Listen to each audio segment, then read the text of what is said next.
What's going on, everybody? Doc and Sloth. We're back again with the Average Gamer Guys, another installment in the Cheap Gamer Guys series.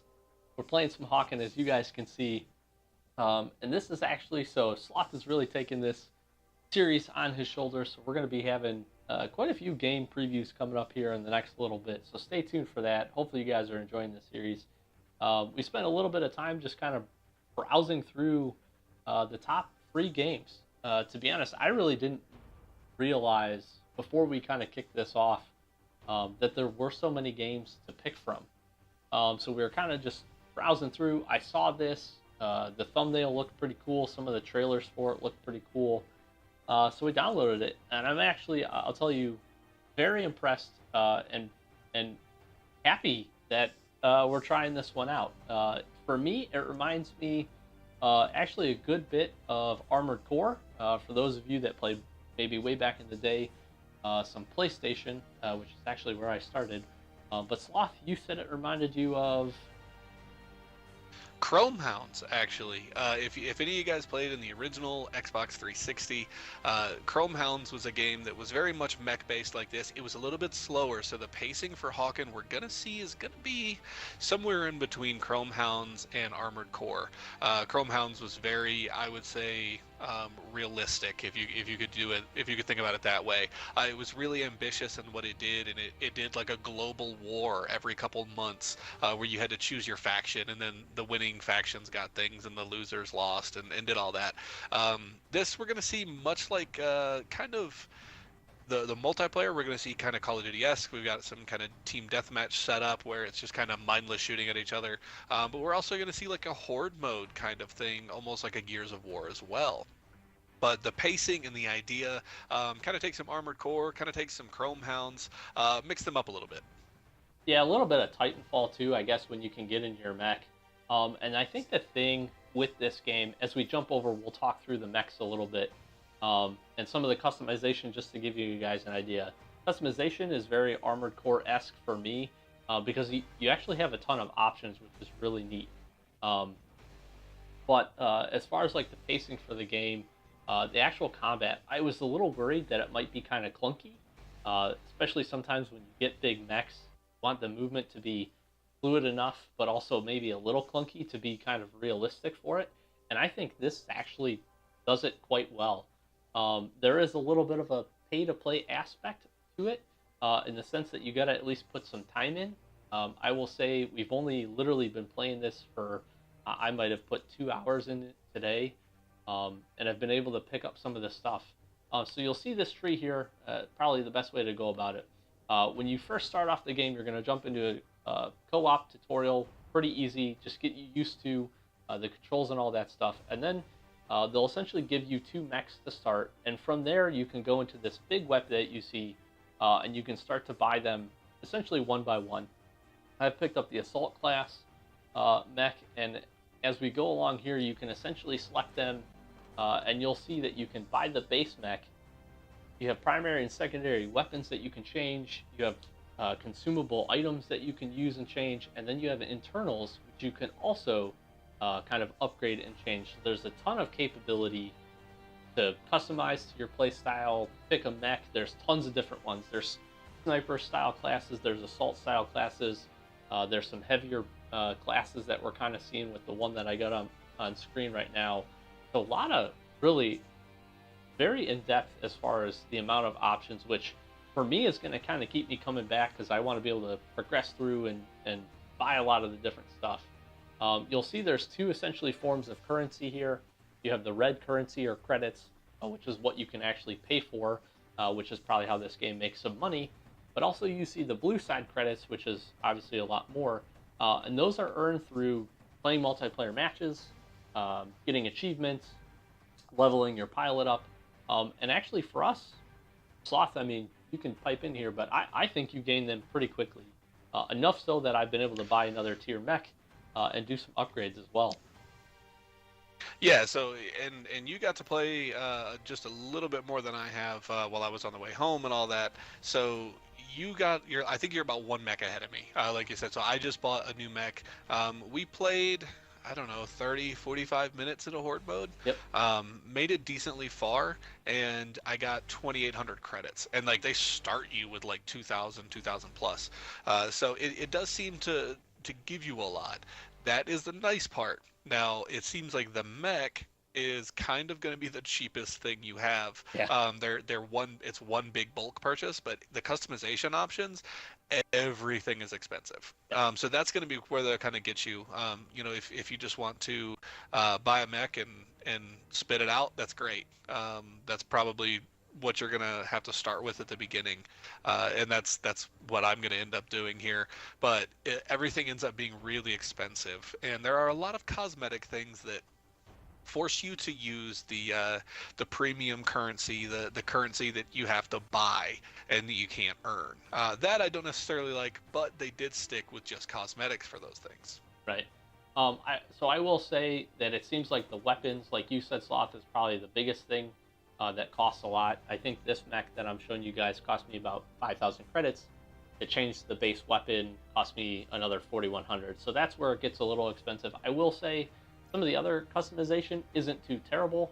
You have some different tiers. You can play around with this.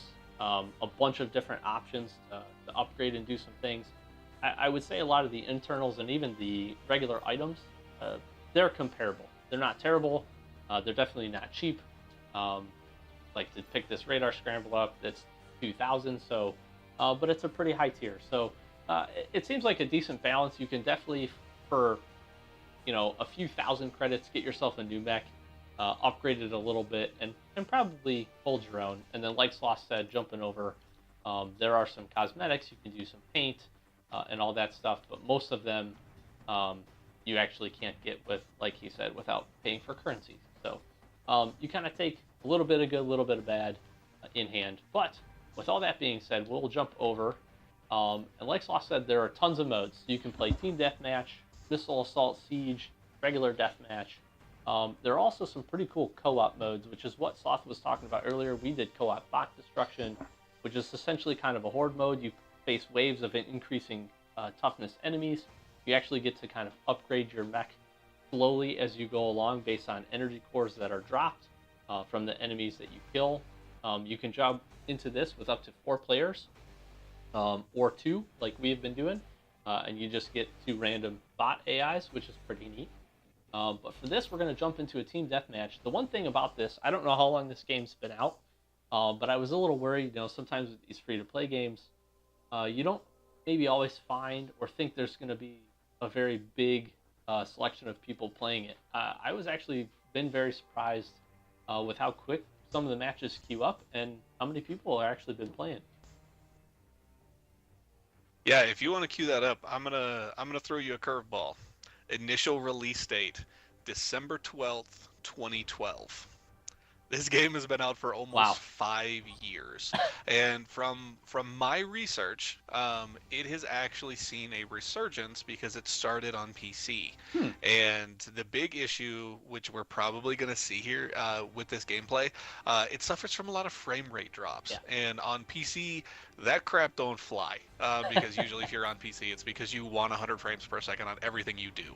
But the frame rate drops were kind of a killer on PC, and then they actually decided to go ahead and put it back over on consoles to kind of get a resurgence for this game going.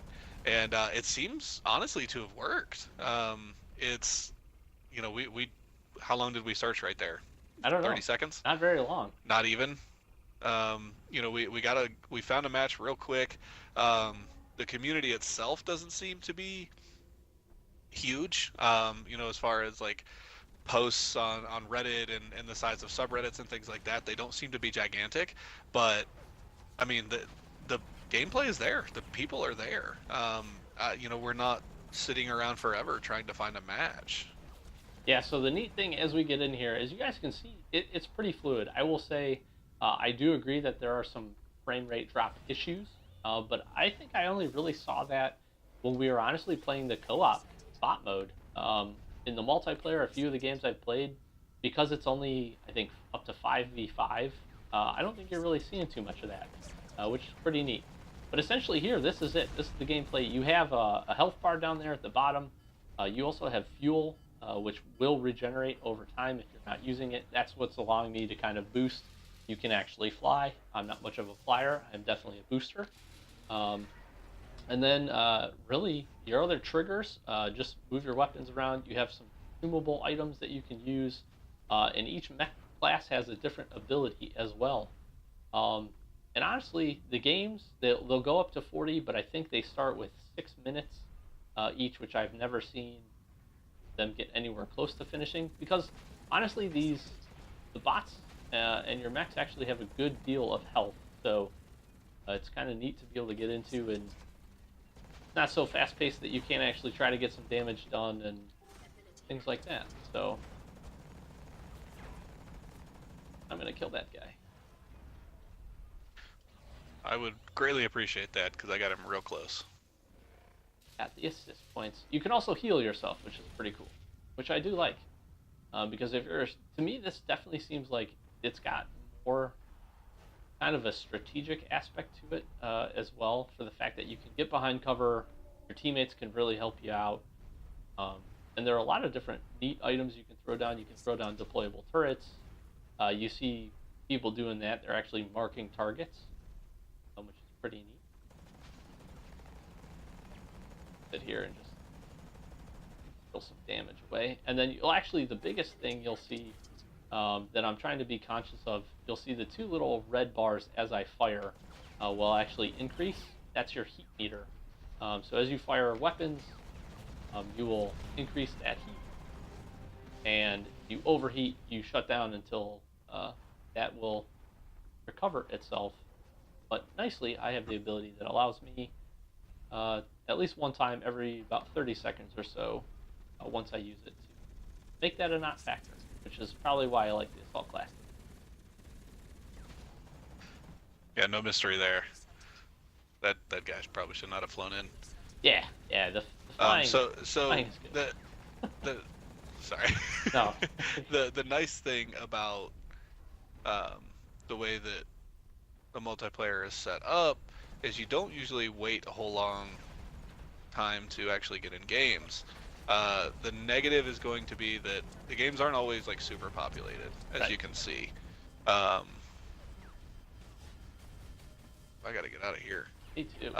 So there's right now it's 4v4. That's not bad. It's still throwing people in there. Yeah. But it's one of those games I feel like where you find a match, you're gonna want to stay with that match so that Yep. you're not thrown in at the end of the next game. Yep. But this is one of those things. Hopefully, some of you guys obviously watch this video. That's the first hope. But hopefully, like me and Sloth, pick it up. It's definitely a fun, something different. It's got the FPS element. So if you're a fan of that, which we definitely are, you kind of satiate that urge. But also it's got enough variability that it's not another.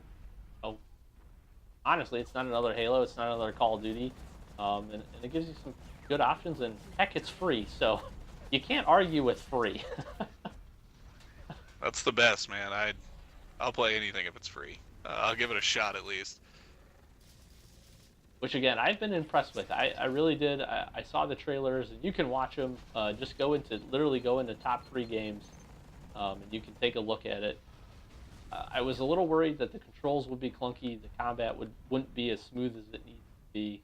But honestly, the way it's set up, I've been very, very, very impressed with it. I just died, which was pretty good. I went on a 4 kill streak there, so that was pretty solid.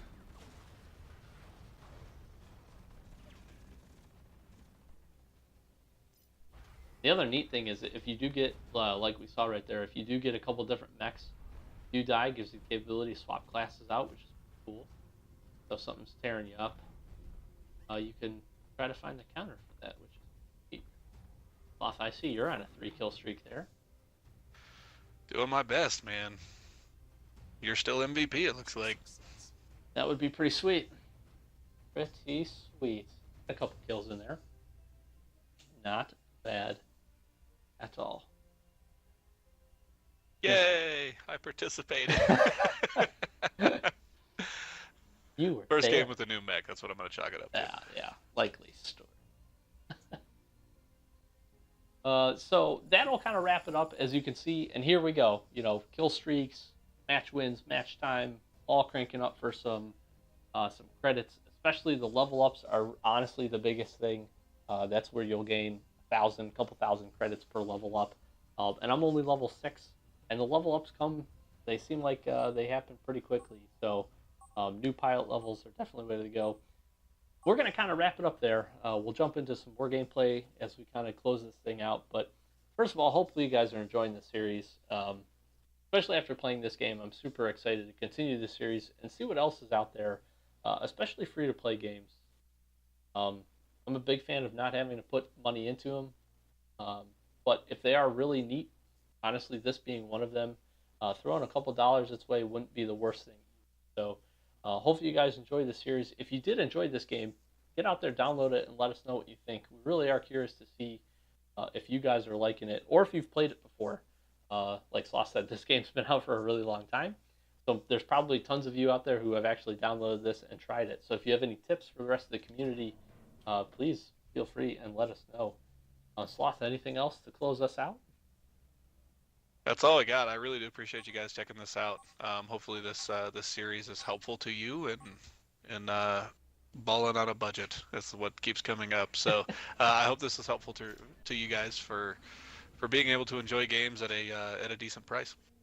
Yeah, for sure. So I've been Doc. That's been Sloth. We are the Average Gamer guys. Thank you so much for watching. We'll check you in the next one.